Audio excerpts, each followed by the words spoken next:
So this is one of our epoxy embedded amber specimens. This is how the specimens look like before we start our final polishing process. As you can see, it's very opaque, not clear at all. So these are the various sandpapers that we are using. They're arranged from coarser grained to finer grained, and they all have different grit numbers.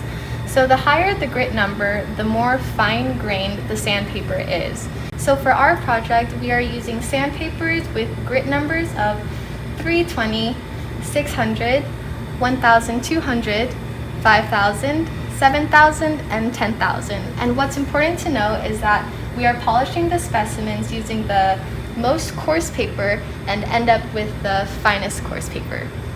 So the first thing we do is wet our sandpaper. And this is the first one we're using, which is the 320.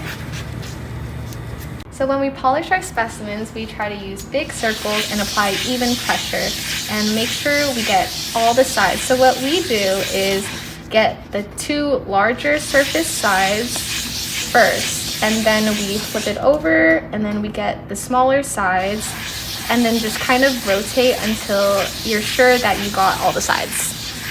Next, we're moving on to the 600.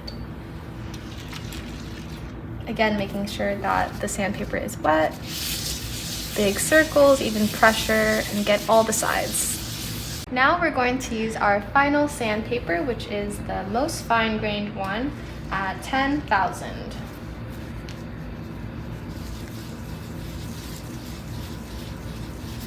Now we're done going through all of the sandpapers, and as you can see, the specimen is a lot less opaque and more clear than it was before.